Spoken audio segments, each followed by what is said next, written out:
একটা আব্বু আম্মু করেছে, দুইটা আমি করছি। একটা তোমার আব্বু আম্মু করাইছে, আর কি দুইটা তুমি নিজে করছো? বউগুলারে কই রাখো? ওগুলা একটা আছে আমার প্লাটের মধ্যে, আর দুইটা বসুন্ধরায় থাকে। দুইটা বসুন্ধরায় থাকে, আর একটা তোমার নিজস্ব ফ্ল্যাটে থাকে। মানে তিনটার সাথে তুমি সংসার করো? তিনটার সাথে। এই যে তুমি যে ভিক্ষা করো, তোমার ওয়াইফ গুলা কি জানে? তোমার ওয়াইফ জানে?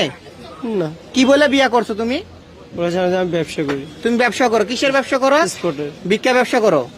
না ভাইয়া। তাহলে এক্সপোর্টের ব্যবসা। এক্সপোর্টের ব্যবসা করো? জি। এক্সপোর্টের ব্যবসা করে তিনি 80-90 লক্ষ টাকা আছে। এক্সপোর্ট কি ব্যবসা আপনারা দেখতে পাচ্ছেন।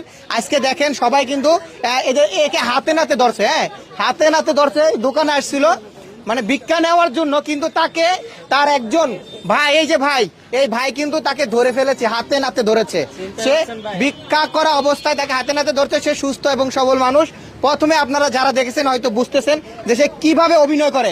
একটু অভিনয়টা করে দেখাও, কিভাবে ভিক্ষা করো মানুষের কাছে, এখন ভিক্ষা করে দেখাও যেভাবে